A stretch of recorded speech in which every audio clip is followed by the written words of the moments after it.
This weekend's box office paints a vivid picture of shifting audience tastes and studio strategies. As moviegoers flocked to theaters, the competition between genres and franchises was on full display, revealing which stories are truly resonating with viewers right now. Universal's action sequel, Nobody 2, entered the fray with high expectations, riding a wave of anticipation from fans of the original. The studio banked on the film's adrenaline-fueled action and returning cast to draw crowds, hoping to build on the first movie's cult following. But it was New Line's R-rated horror hit, Weapons, that dominated again, proving horror's enduring box office power. Audiences continue to crave the thrill of a well-crafted scare, and Weapons delivered, keeping viewers on the edge of their seats for a third straight weekend. Meanwhile, Disney's Freakier Friday, a family-friendly sequel, held strong in its second weekend. Fueled by nostalgia for the original and the magnetic appeal of its stars, the film drew in families and longtime fans alike, creating a feel-good atmosphere in theaters. Weapons led the pack with an impressive $22 million in its third weekend, a rare feat for an original horror film. Its consistent performance is a testament to the genre's loyal fan base and the film's strong word of mouth. Not far behind, Freakier Friday charmed its way to $18 million, proving that family comedies with a dash of nostalgia can still pack theaters, especially when they offer both laughs and heartwarming moments.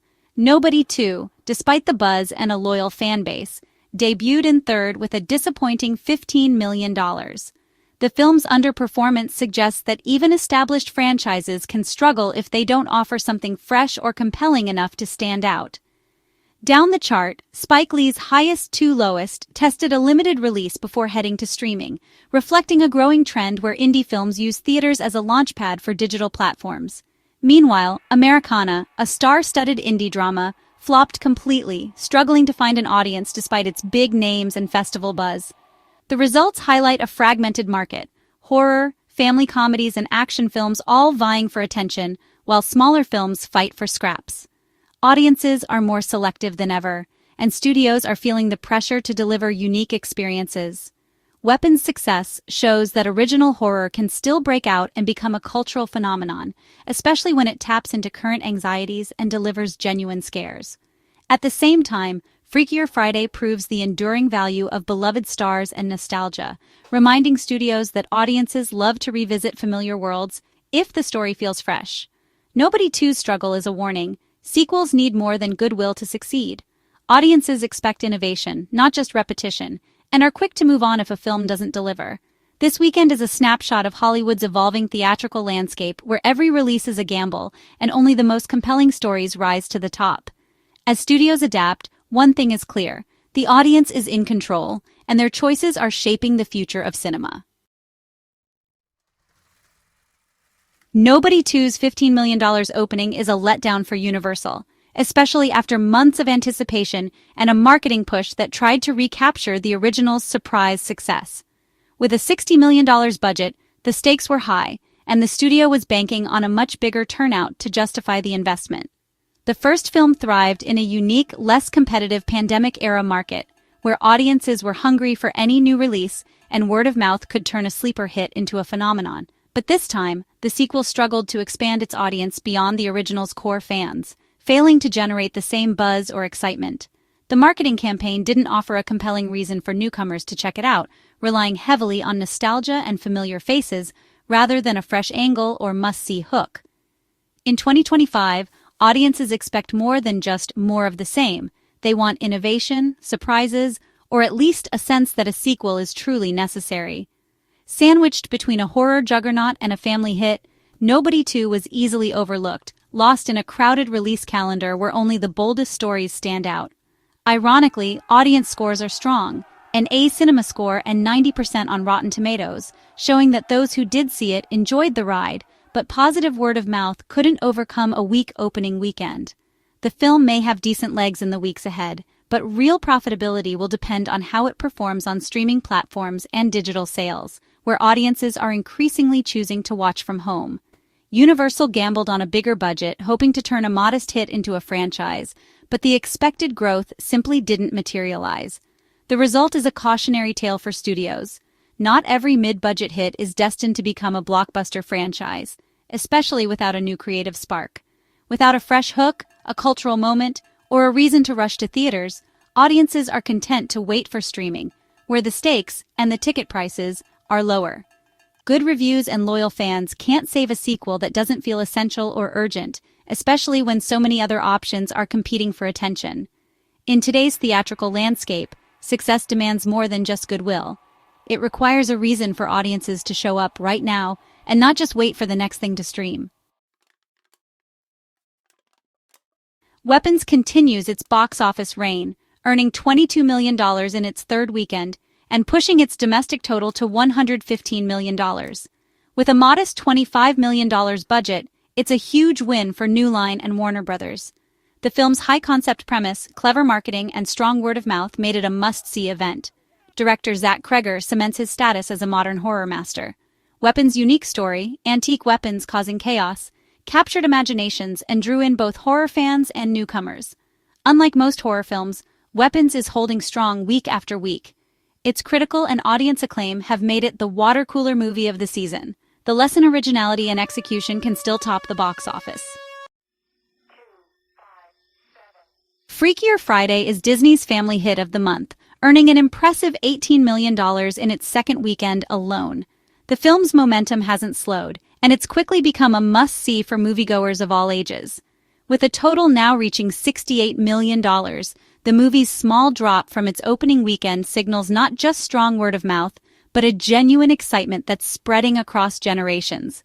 Families are coming together, and nostalgic millennials are returning to theaters, eager to relive a beloved story with a fresh twist. The return of Jamie Lee Curtis and Lindsay Lohan has been a major draw, with their on-screen chemistry and off-screen camaraderie fueling the film's undeniable charm. Their reunion is more than just a casting choice. It's a celebration of the original's legacy.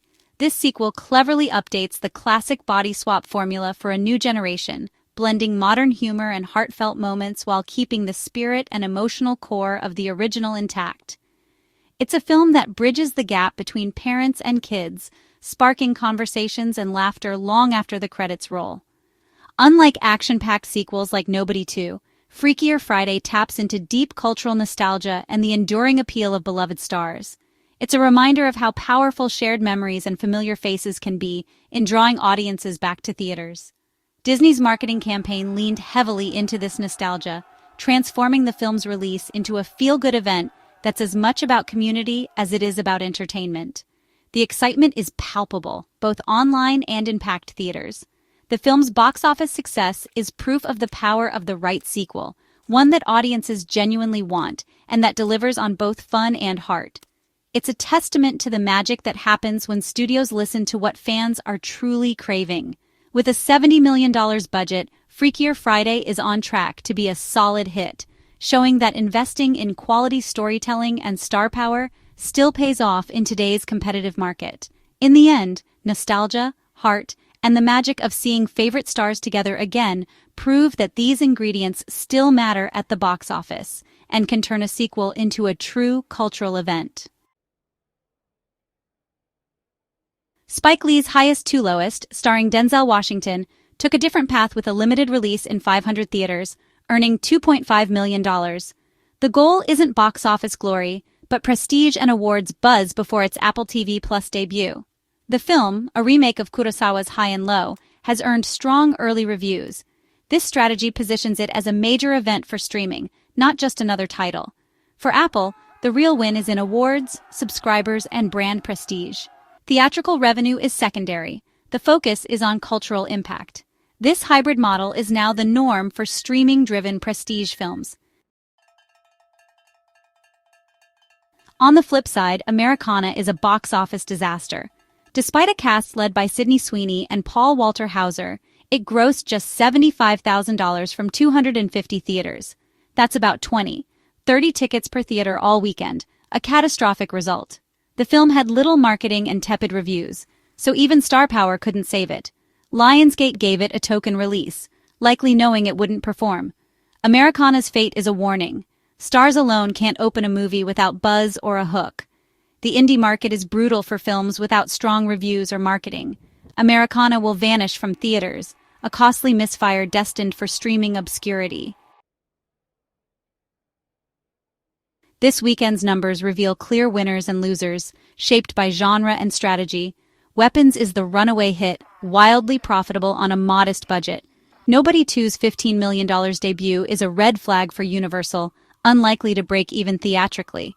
Freakier Friday, with its strong hold, is a win for star-driven, nostalgic comedies. Highest to lowest $2.5 million is a strategic play for awards, not box office. Americana's $75,000 is a total write-off. Theatrical releases are now polarized event hits or niche films with little impact. There's little middle ground. Films either break out or disappear.